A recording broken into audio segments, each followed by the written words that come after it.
Hey everyone, welcome to the Gist Podcast.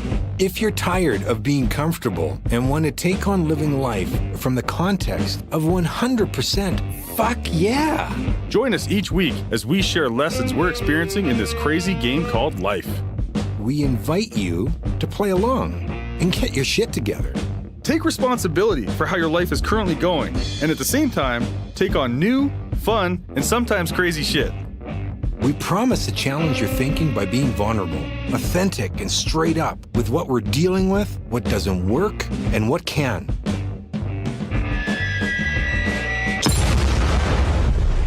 Be warned, this is not your grandma's podcast. So it's been a few weeks, and there's been a lot of life that's been lived, and I would love to hear where everybody's at. Like, how's their week been? Anything? What's showing up? So what's there for me is like that. I'm always the first to talk, whether that's true or not true. So it's like the Vern story. can't talk first. Here we go. My name is Wakefield Brewster, and let me tell you a little bit about life showing up for me. So, in the time that we've been away, I have made a few accomplishments, done a few things, and I'm really, really, really happy about them. The greatest thing that I've done really is this blending of poetry and live music, impromptu, improvisational style, collaborative, with the Indie YYC. Finally, there's this thing happening that's sort of semi-regular. We have 6 shows put together. I have finally put my jazz scat out there. I haven't ever done that before. I'm a vocalist, not just a poet. It was great to unleash that. It was a snowstorm. It was a freak squall that night, and we still had a good number of people come in to, check out this inaugural blending of poetry and music inspired by the Beat Generation. That's a really cool thing. We have another one, March 20th. So it's going to feature, what's his name? He does it backwards, right? His name is Scam Iritzik. His name is spelled backwards. That's the way you pronounce his first name, X-A-M, Scam.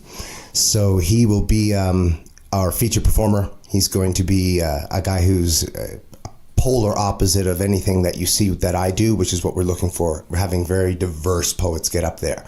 And we're hoping that anyone who might be spoken word artists or vocalists or whatnot, if they show up, we encourage you to come up on the mic and try the same thing with these musicians who are up there, whoever they may be. Could be a jazz combo like we had Robin Harris and Stefano Valdo. Oh, cool as fuck, cool. And these cats, you just basically go up there and translate the feeling of your poem, and they hear you. You start, and there's a groove that gets. They just try and get in there with you. Yeah. So again, it's inspired by the Beat Generation. It's inspired by it, but we're not sticking to it. We're not duplicating it, replicating it. We're not trying to dismantle it. We're inspired by it, but we want to have this. Happens. Yeah, we want to have this more interactive thing, especially with the people who come. A lot of them are poets. A lot of them are vocalists. A lot of them are people who kind of feel like, would I do this? Here's an opportunity to do it. And that was March 24th? March 20th. Wednesday, 20th. March 20th at Lolita's Lounge, the IndieYYC.com. What time's that? 7 is it 7 or 8? I don't know. Stay tuned for it, but it is 7 or 8. And that's the Lolita's in Inglewood, yeah? In Inglewood. I believe it is 7 p.m. to 10. 7 to 10 in Lolita's in Inglewood. And the IndieYYC.com. And you are a resident poet somewhere, I hear. Yeah. One of the craziest things ever. This is, I've been in a lot of places. I've had small tenureships in places. I'm around for a while in schools or colleges or whatever. But I have landed my first real residency. And I am the new poet and spoken word artist, the new resident poet and spoken word artist for the Junction Grand Theater. Yep. I don't know. That's awesome. Congratulations. I don't even know. Like, guys, how it happens is just, you don't know. It's inside of the people you meet and the relationships you create. Yeah, but really, you don't walk in with any of this, in front of you seeing something happen. Things happen around. Whoa. This is an awesome This is an awesome beginning of 2019, to be perfectly honest. This is really great. Well, we would expect nothing different. I put out there the 3 new homes I feel myself at, the Gist Life, the Indie YYC, and the Junction Grand. I feel I've got a great trifecta where I can really do good in similar and very different ways. So I'm feeling really optimistic about 2019 is how I'm feeling right now. And it's really due to these last 2 months. A few things in the end of 2018, but these last 2 months have been phenomenal. And I'm rearing to give. I'm rearing to share some stuff, man. That's so great. First of all, I got a lot of people to thank. Can't do that this second, but I got a lot of motherfuckers out there to thank. We'll put the credits at the end of the podcast. You can just go ramble on for like however long it takes. That'd be cool. Exactly. You can do your Oscar speech at the end of it. As long as you know, I got peeps to thank here. Got a lot of love to give. I don't know where this guy's going. Just like Just up and leave the room. I'm just gonna exit. that's all good, man. That's all good. Okay, listen for the slam. He means it. Means business. Oh, come on, dude. It would have been like gagoosh. Like just. First of all, Wake. I want to acknowledge you, man. Because what's really interesting is you put something on the table that we talked about yesterday, David, myself, and Heather, on our call, which was knowing. So I'm just going to put a pin in that for 1 second. Okay. The danger in knowing or needing to know. But what's actually occurring here, man, is clearly yourself, and I say we, right? We're creating community. That's actually what we're up to. You're a community person by nature. You've been in community for a long time with your arts and all that sort of thing. And what I'm clear about is that human beings in general, in today's world, we don't really get the context for what community actually is and what that means, right? It's a group of people. In my mind, it's a group of people who are intimately connected, who have an understanding of one another and an understanding of what is going on in those people's lives and what matters to them. And you're willing to support them. So what I'd really like to put on the table is that we continue to develop that and leverage it even further, for one. But for two, what's actually been going on, Wake, is that you are in action in your life. You're taking things on.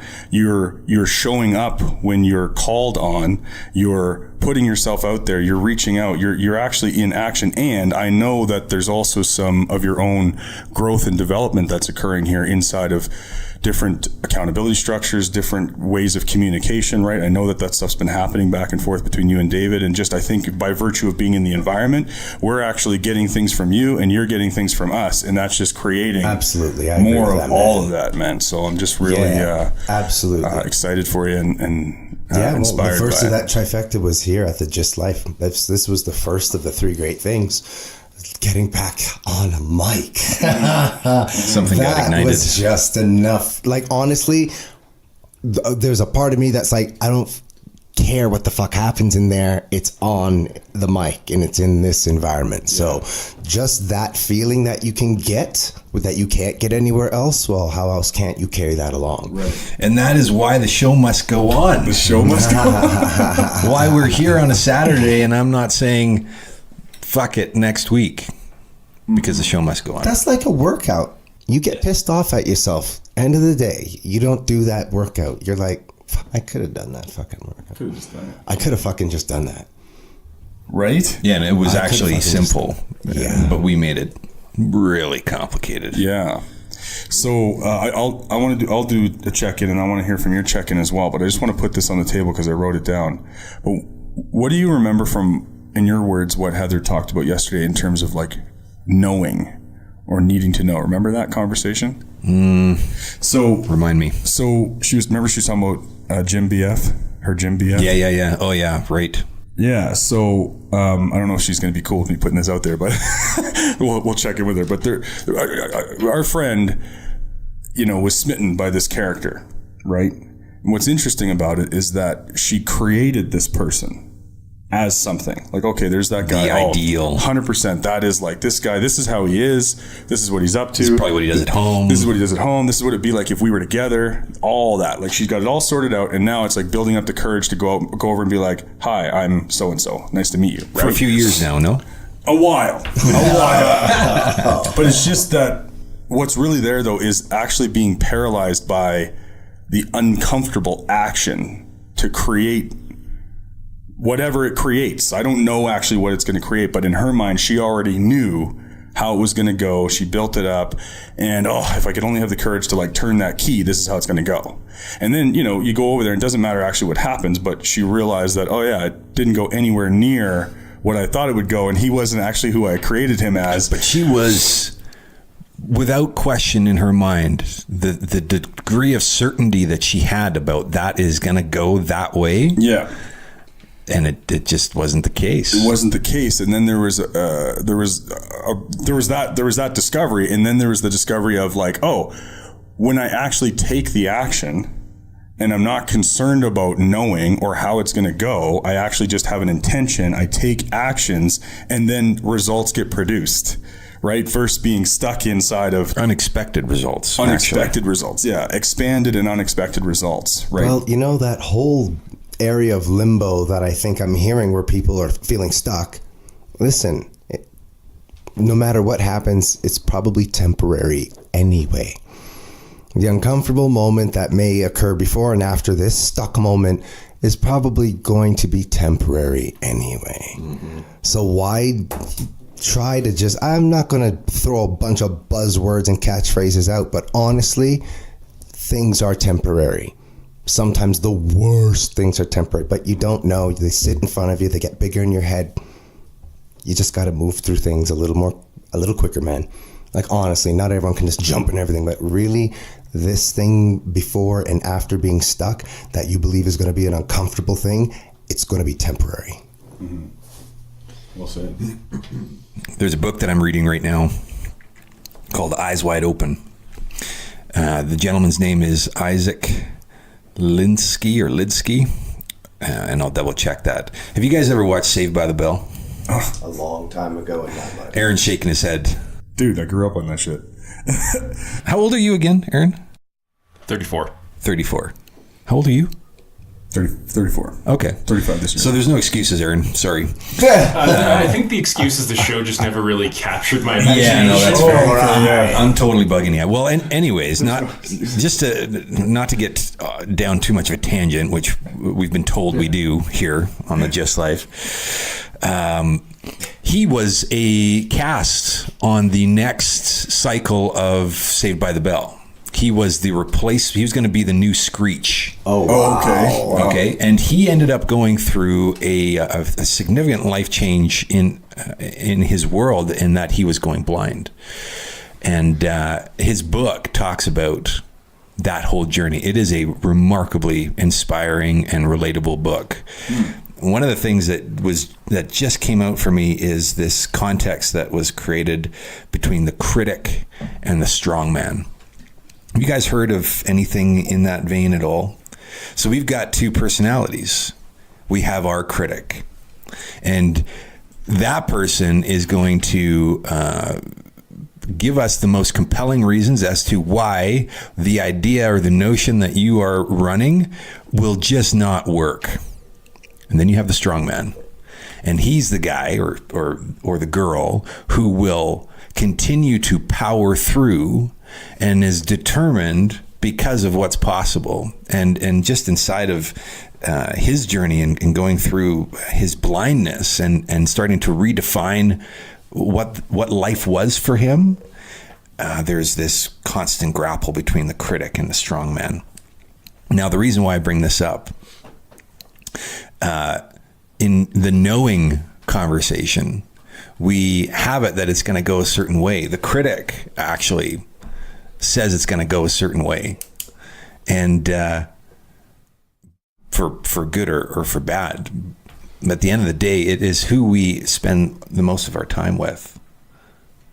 Who's going to have the that was super distracting for me for some reason. It's all good though. I could totally tell as I was looking at you. I'm like, I'm just gonna keep this here because I can Oh my totally God, tell he's right in his fucking head right now. So just so everyone knows, I just like I was actually it's awesome. Yes, part of my job. I was asked to take more photos, and I'm like shitty at it. So I just decided, I'll just pull out some photos. David's like in the middle of like this deep, compelling conversation, which we'll recreate. And then all of a sudden, I pull out the camera, and I could just see like his face like changed. Like, well, it was it's so, man, cameras are fascinating, aren't they? Because there's people behind here. There's people behind this camera looking at us. Oh, God. Anyways.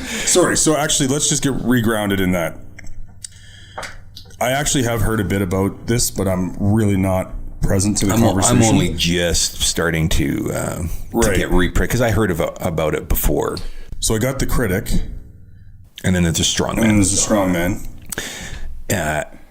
What got created yesterday with the call with Heather and you and I was this dichotomy between the two of them.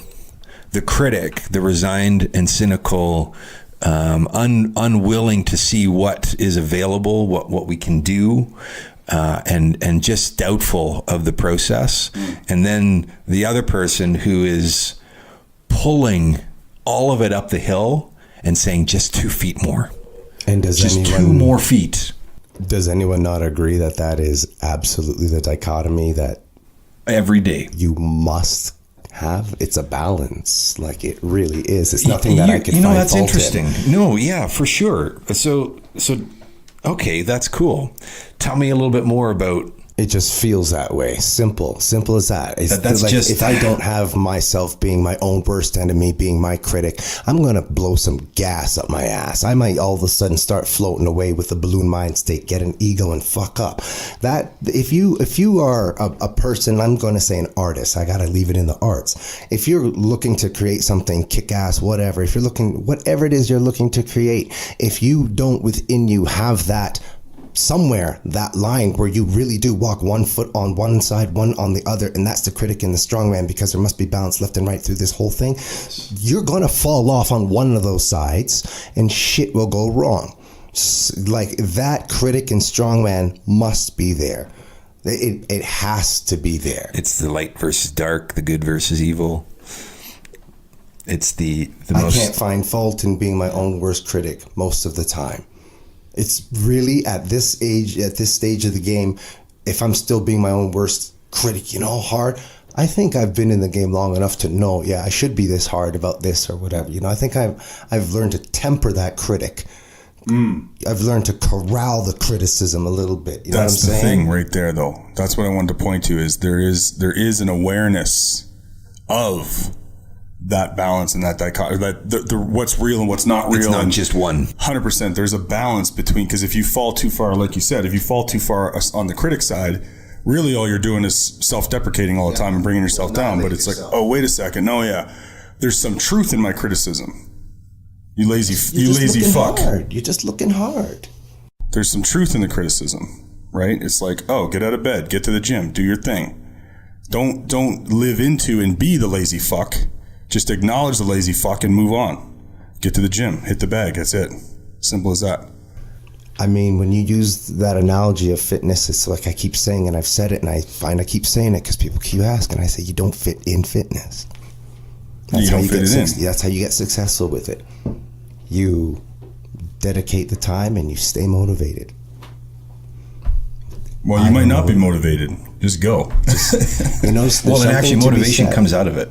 That's right. It is inherently, like, the output of going and moving your body is you actually create motivation. That's so funny because people go, oh man, I'd love to go to the gym, but I'm just not motivated. Yeah. It's actually the other way around. I got to go to the gym to get motivated. Well said, my friend. Well said. There's a list that I've created. I tend to do this. Do you make lists? I make lists, all sorts of lists. There's a list of things that make me feel good. Right. The list of things that when I'm not feeling good, when my inner critic has kind of taken over and hog-tied me in the corner, that there are things that I can do to begin the process of getting myself back into a balanced state of mind between critic and strongman. One of those things is kissing my wife. And then kissing your wife? Yes. That doesn't really do it for me. No, eh? Well, I would hope not with my wife. That's a whole other conversation. No, and one of the other things is moving my body. Yeah. And when I see the opportunity that if I were to move my body, there's something going on in your head there right now. Well, I was going to say, joking aside, one of my favorite things is also to kiss my wife, and especially when kissing my wife leads to Moving your body. Yeah, I knew you were going to go there. It was as soon as you said it. Yeah, and I wanted to give you the space to do that. Like, yeah, man, totally. You're like bursting at the seams there. Sorry. Oh my God. Not to get on a tangent about moving the body. Yeah, so exercise, right? 20, 30, 40 push-ups, whatever it is that I feel like I can muster in the moment. And it is amazing what happens instantly. I'm just in a positive 100% state of mind. It is, I don't know what it is about it. Because that's what you're supposed to do. Right? Wake and I were talking about this, like, and the reality of it is, man, we just so forget all the time that we are fucking animals. You know what I mean? We think because we've got this skin and we've got like less fur and like we can speak and think and we think we got it all fucking figured out. Wear shoes. We got cash. We forget that we're fucking animals at the end of the day. You back someone against the wall, you'll find out pretty goddamn quick that motherfucker's an animal. Period. Right? And you're supposed to, as an animal, animals are fit, right? They move their body. There's a way. We have the perfect machine for that. 100%. There's a way that your body functions and moves, and it feels actually good to do it. You know what I mean? That's the whole thing about motivation. You ever see that? You're like the posture or whatever, and it's like when you literally just change your physiology, it changes your entire world right in that moment. It's like, oh, I see. Like everything just now flows better. It's in better alignment, right? You do a couple squats, you do a couple push-ups, and you're like, oh, and your body's flowing. Things are happening, right? Are we on a tangent, Aaron? I don't think so. I just think cool. that the conversation is taking a natural progression. Awesome. Thank you. I'm going to check in because you have a listening of the conversation that we don't. We're just gabbing here. And yeah, we're working on that flashing red light, the tangent light. So to bring right back full circle, then there were some conversations that we had at the end of this week on Friday. There has been a journey this week for myself that has been a true grappling with my critic. My StrongMan and my critic have been at blows with one another to vie for a seat at the table, like the seat that now choices and decisions get made from. And man, it was interesting. It was unpleasant, super unpleasant on some days. Hence, writing the lists. I was doing a lot of writing this week to just get myself rebalanced between the two worlds, because at the end of the day, my critic is too soft and too unwilling to take the calculated risks that are necessary for myself to actually live a deep, meaningful, purposeful life and not just be safe. And this is the thing that I'm grappling with, right? Like there is an amount of time that I've been in this game for, and it would seem like the critic has had more airtime than StrongMan, because the StrongMan would have taken actions that I haven't done yet. And this was so I facilitated a conversation on Wednesday. We call it a catalyst session. It is intentional. We brought a group of people together. I brought a group of people together to put a problem in front of them and then help them. Well, everybody now contributes to what comes out of this conversation, very short amount of time to have a solution come out of it, if any. But at the very least, everybody's got it on their minds and they're thinking about it. And we've created an environment that we allow that type of thing to happen. And it was magical. So 15 people, all walks of life. And the conversation was, how do you look for unicorns? So we're all in the creative business. We're all looking to work with those types of clients that just have us so excited about waking up the next day, so involved and committed to what they're up to and in the service of. And and do less of the shit that we get bogged down by, that occurs as dead weight, but is quote unquote necessary for survival, which is another bullshit thing that the critic says, like, listen, man, you just got to take that job because you got to put food on the table. Yeah. But do I? Do I actually? Or do I just need to pull this bag that I'm carrying around another 3-4 feet because there's something over there that I haven't yet? I don't even know what it is yet. You don't know what it is. 3 feet from gold. Totally. Great book, by the way. Now, what came out of this was pure magic. People got connected to something bigger than themselves. There was no answers, and there was clarity. There was no strategy, and there was certainty. There was something that came out of it where everybody left going, yeah, I know what it is that I need to do or not do. And I also know that I should stop trying to figure it out on my own, because I now see what's possible when I get a group of people together to co-create something. Hence baseboards. Hence the baseboards.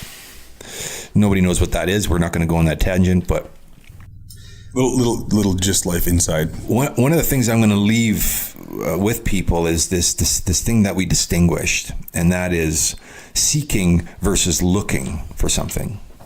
When we are looking for something, it is overly defined. I need I don't even know. Cave. Yes. I was actually going to look for a different one, but it's a simple one. It's easy. I'm looking for a cave. There's no caves here, versus seeking shelter. And now you're what you are looking as a viable fit for that is it's just expanded, and you are not attached to it going just one certain way. And I think that was one of the biggest things that I got, is that not only in my being and how I'm showing up, and again, critic, playing small, keep it safe, don't do that because you don't know. Versus a strong man, listen, man, scream from the hilltops, because why not? Because you're telling everybody else you should do that. This is so great, man. There's some shit emerging for me right now. It's unbelievable. It was definitely an empowering and enlightening experience. I am back in balance with my critic and my strongman. In fact, my strongman's taking the lead for a little while, because critic's a bit exhausted and is lacking any sort of momentum, motivation, whatever you want to call it, to really be of service to me. And to your point, I totally get when the critic can be of service. Yeah. Just stretching there. Yeah. Wow. I thought you were like, Just, hey, give me the mic. That was yours, man. that was a pretty intense rundown. It was a super intense week for me. Self-worth was questioned regularly, and it was hard. Now, the conversation that we had on the phone yesterday, there was something that just crystallized so clearly. And there was a gentleman Jason from I'm, UI, user experience, tech development company out of Edmonton, super successful guy. I just had, mouth drop type reality. When he said, there's a couple things that, if I can, there's a couple things in the way that, not just him in particular, but there's something about the way that people who are actually up to stuff. There's something about the way they show up. And he is not arrogant, he is clear and focused. There's two things that stood out to me that he said. One thing was, oh yeah, I don't know exactly what the context was. Oh yeah, I would take on that job. I would work with those people, and I've been doing this a long time, and they got to be ready to pay me. Totally. Like, they got to be prepared to pay for it. Yeah. There was one thing that he said that I was like, yeah, damn straight. Right? That took me 5 minutes, but it took me 30 years of work to figure out how to do that. Or no, remember you heard that about the hammer, right? I'll tell that story about the boiler. The boiler service job. Anyway, I'll come back to that. Maybe. So he said they better be able to pay me, right? Otherwise, it's just not going to work. I can't remember what the context of it was about. And then the other thing that he said was, in terms of the types of jobs he's interested in pursuing, the ones that are like challenging and exciting and like that's Worth what I your want, time. worth my time, like something that'll actually, there's something to create. What was super fascinating about, I ended up having a beer with him yesterday. An hour conversation went 2 hours, dripping into 3 hours, and I had to jet. But then Nicholas and another guy that we know from Kingston was there, and no doubt that conversation probably went another hour, maybe more.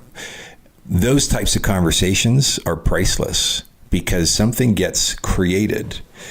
And there's such a deep connection and relatedness, and it only came out because of what was done for that Catalyst session, getting people together. He ended up speaking to everybody, almost everybody that came. He drove from Edmonton just to be for the Catalyst session. I don't know the guy, but there's a conversation that was had where he's like, yes, I want to be a part of this. And then he did what just felt natural to him. And that is like, okay, so all of you, I'm here until Sunday. Let's make something work. And those that did, that could, did, or that were willing, did. But that's not my point. My point is how he talked about things and what he's interested in and what he's not interested in was so clear. It's like, I'm not, and this might ring true a little bit. I'm not interested in the minutia detail of how it works or what needs to be done in order to make it work. I'm not attached to or invested in the creative process to have it happen. I love the idea. I have a team that creates that and makes that magic for me. And then I go on and I look for the next really cool idea. I'm not interested in the minutia details of it. And that is what I've been grappling, my Critic and my StrongMan has been grappling with. Mm-hmm. You need to be in the details because right now that's what's paying you. But I don't want to be in the details because that's not where I want to play. Yes, but you need to be in the details because that's what's going to pay you. And that's been the ongoing battle between the two. And lacking power, period, as a result of it, because the certainty just wasn't there for me. It's like, yeah, but you're fucking up, man. You're not doing anybody any favors here. Your family is being compromised. Their well-being is at stake here. You are fucking up. This is the literal dialogue over the last month. And then I talked to Jason. Now, he's been in business for 20 years. I'm not fooling myself here and thinking that this is gonna light up. And I'm clear I was the catalyst for bringing these people together, and now a relationship is born where new opportunities that I don't even know what they look like are present. Period. And he's like a mirror of me for the future. I see that. It's clear for me. Mm-hmm. I was looking for a sign. And I just so happened to be paying attention to the signs, finally, to some of the signs that are saying, here, this is what's possible. You're asking what's possible? Here's what's possible. Are you paying attention yet? Or are you still looking for something else? Looking for another sign? Like that got super clear for me yesterday. For a sign. Yeah, man. And that was all inside of looking versus seeking. Mm-hmm. I am seeking clarity and understanding of purpose for myself. I am not looking for the next gig. Mm-hmm. That's well said, because everything exists in language. Clearly we talk about this here, and it's like, yeah, what are you creating with your language? Because you're really, when you speak, all you're doing is spitting out programs, right? Man, I gotta look for an opportunity. I gotta look for the next deal. Yes. So now, bam. You just put that scarcity program right in your brain. Well, now the blinders are there. Yeah, 100%. It's like, you're looking. I don't want to talk to this guy because he's not a deal. There's not a deal over here. I got to go over there. That's right. Versus seeking opportunity, seeking connection, seeking collaboration. Seeking clarity. It's like, if that is what you are clear about, Yeah, it's in our language. It's going to show up in your conversation with the person. It- What are you up to? It absolutely will. What are you looking for? Well, actually, I'm seeking for collaboration. I don't know what that looks like. What do you hear? Well, and the funny thing is, 15 people, and there were supposed to be a bunch more that couldn't make it. They were all seeking the same thing. That's why they all showed up. Why they were willing to make an unreasonable commitment to something that they have no understanding of. And this got validated multiple times. He's like, yeah, it's just how you show up, man. How you showed up and how you were talking about what it is that you're up to. I was curious and wanted to be a part of it. I did not know what it was going to look like or what but I just trusted you. That shouldn't surprise me, and it did. Because again, I was caught up in the looking versus the seeking. So now you get to own that shit. Yeah, I totally do. So again, StrongMan's taking the seat for a little while. Yeah, but don't be a dick. No. No, of course not. Oh, that's great. Man. That's great. And you know what's interesting about that? And again, consider that you're the clearing for, right? A lot of different things in the sense that the dialogue for me looking at and heading into that event is, like, why am I even there anyway? Yeah, because Vern was there as well, and he's not in the creative industry. This isn't my gig. I don't really feel like I fit in down there. These people are all, talking about shit I don't understand. Like, why am I actually there? What do I fit in? And then it's like, oh, I got other stuff going on, and I'm busy, and and also it's like David's my boy, so it's kind of like, this is how bad, it's like the people you love the most are actually the people you hurt the most. Yeah. You know what I mean? So it's like, oh, David's my boy, so like if I don't go, it's like not a big deal. We'll be fine, right? Like that. And then it's like, oh, and then my critic and the StrongMan catch myself being like, wait a minute, is that actually who you are? Is that what you're up to? Is that what you give your word to, and you'll just like pull out of things and it's like all good? Is that how that goes? It's like, no, I will see you at 6:45, bro. and as a result, I was exposed to something different in there myself, and I was exposed to like, I want to be a part of that. How do I get me some of that? Because a lot of times what happens over here with me is I feel all alone. It's like, how do I create collaboration? How do I create a team? How do I create, like, I don't know how to do all that. So it's like, and I'm looking for it. Yes. Right. So that's the distinction that I'm taking is, I'm seeking collaboration. I'm seeking community. I'm seeking team, right? I'm seeking contribution, both to give and receive. That's actually what I'm seeking. So, and you got to experience it. Yeah. Because you were open. For me. Oh.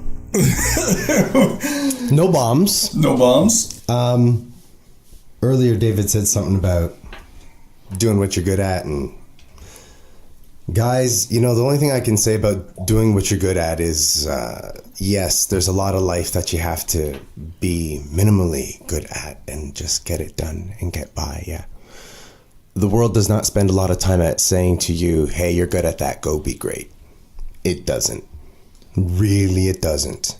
A lot of the times I find that it wants you to focus on the shit that will make you mediocre in its eyes. You should. That whole projection bullshit is everywhere. There's 7.2 billion humans who project. Yeah.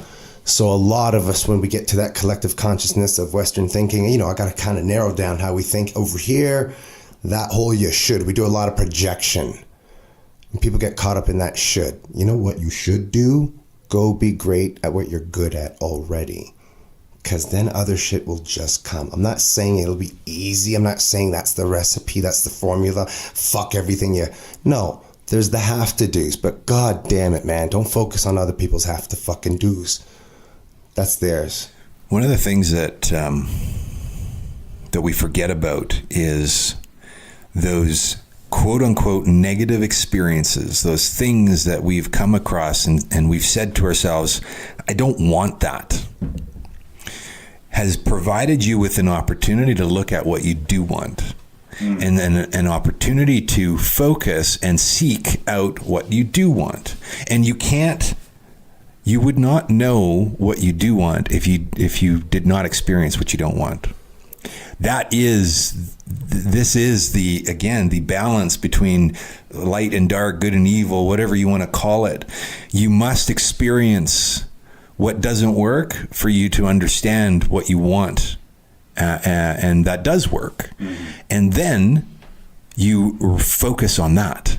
You focus on creating that. Don't get caught up in what doesn't work. And I think that's the thing, to your point, that we're caught up in. We're stuck.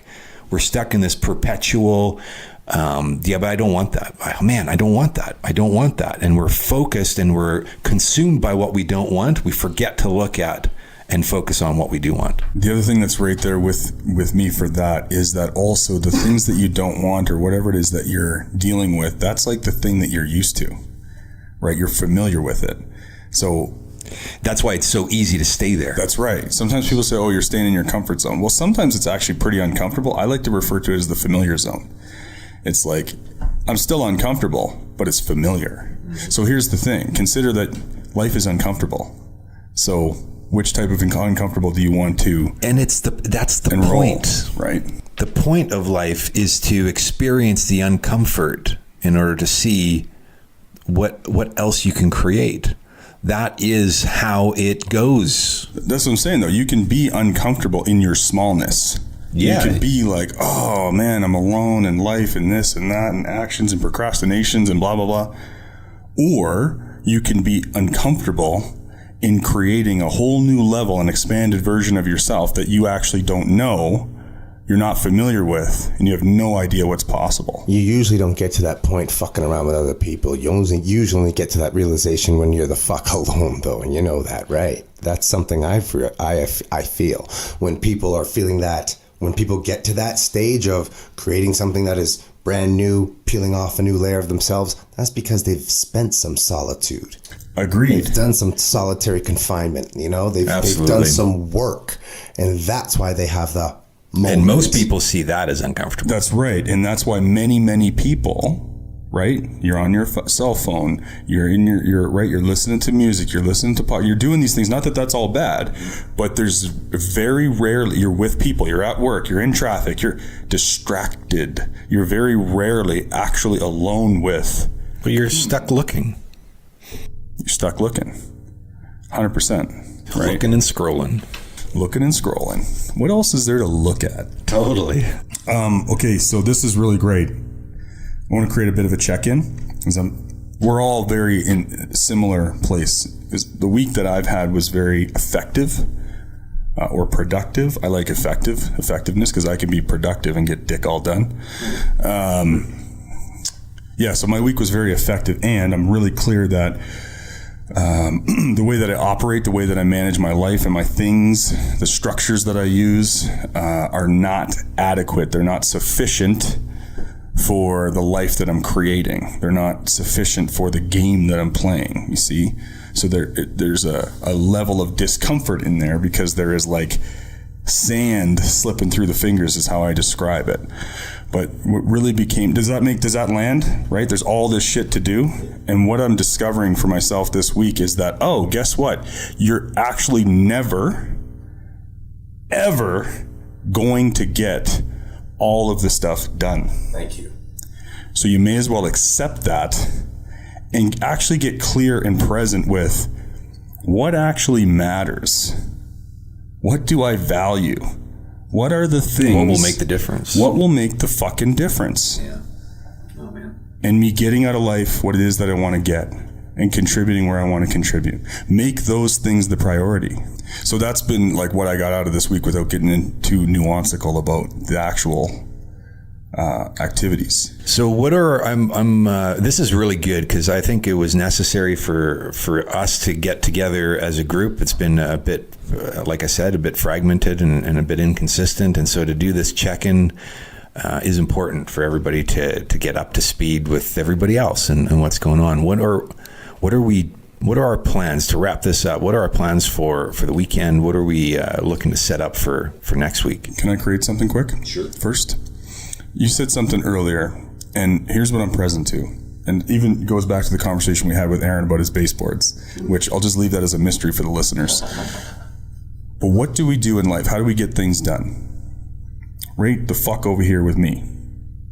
On my own, by myself, gripping on to like getting it all sorted out and figured out, right? Like I got this, I can do it by myself. And I'm clear that that does not work. And so I keep putting this thing on the table that I have no fucking idea how to make happen, which is this project, this performance night that I want to create. And I see that we're all actually already doing things. We're all putting on events. We're all doing spoken word. I'm not sure if the actual enrollment is there. I'm not sure if we're all clear what I want to create. What I want to create is like creativity. There's no like set line, this is how it goes. It doesn't have to look a certain way. I'm seeking to create something. Remember we talked about masculinity in that whole conversation, right? And we talked about my friend Mike who's in the long-term care. I'm raising money for that, his cause. And it's all inside of what we're doing right here. Continuing to put on the table the shit that we're dealing with. You know, people in general are not exposing themselves for this and the things that are not working in their life, like we're doing here. And the things that are working, right? The areas that we're looking. So that's the conversation that I want to have.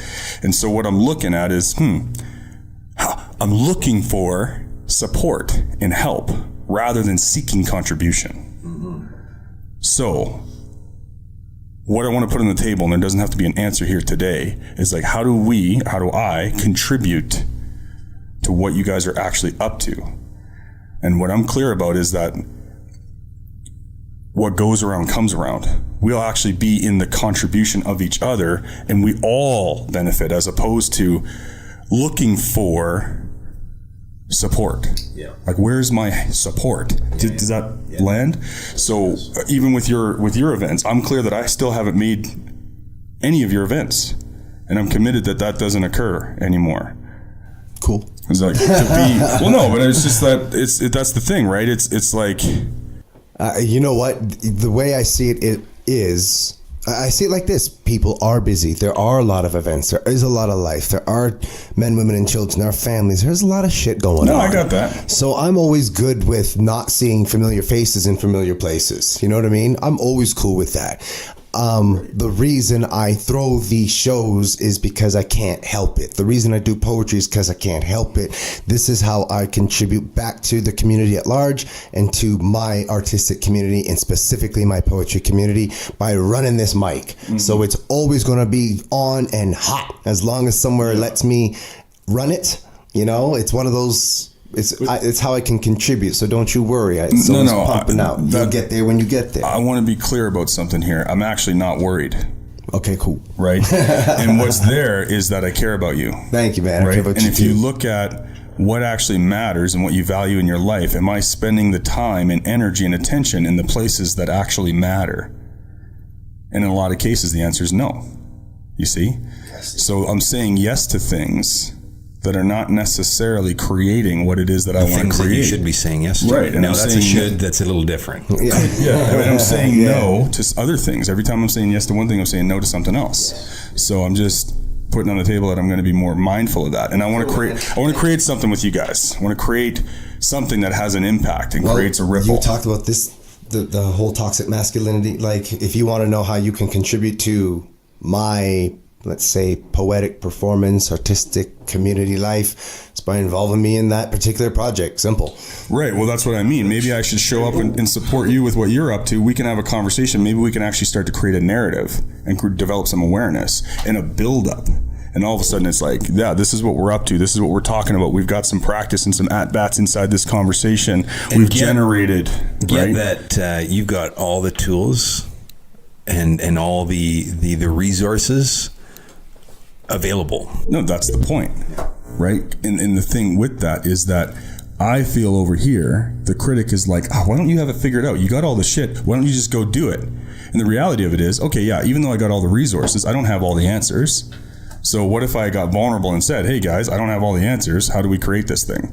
You know what I mean? That's what I'm getting at. Is I'm over here trying to figure it out. Because, you got everything. What's wrong with you? Get it fucking done, dude. Well, maybe you should have a conversation with somebody, right? But like, I don't know all the answers.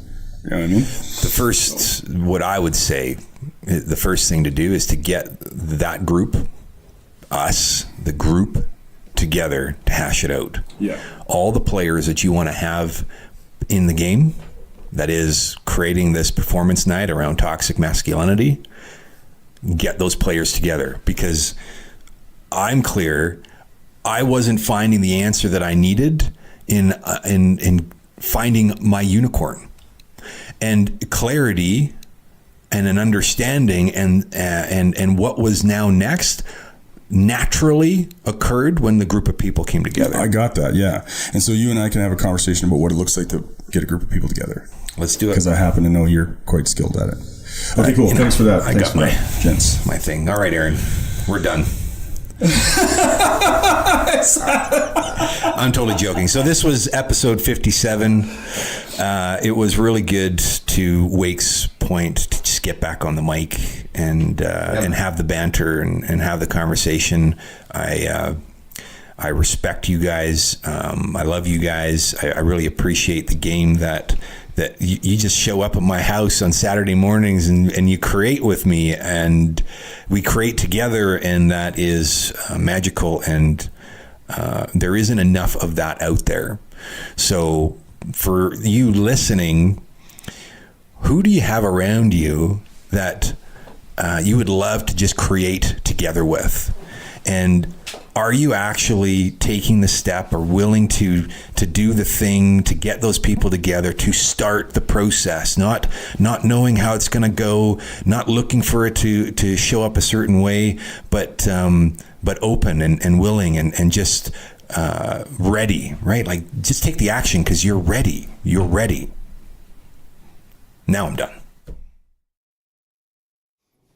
What if I had introduced myself in a callous nature, a faux pas of the normal nomenclature, misspelled, mispronounced like you know human nature. In all facets and framework, I could make your brain jerk how my slang work. I could pull it like craft work and still not be the real jerk with the inner smirk. Semi-future seer, pushing a limit of fear.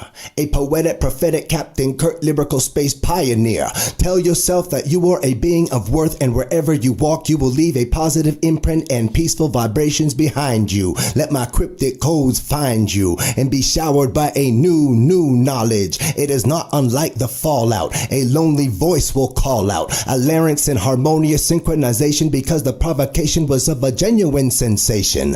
I wish to live up to my impressions, to avoid emotional impressions and avoid schizophrenic sessions. I am sure that I am positive. I fooled you. I tripped you. My rhythm wisdom ripped you like long thin shreds and secret deathbeds.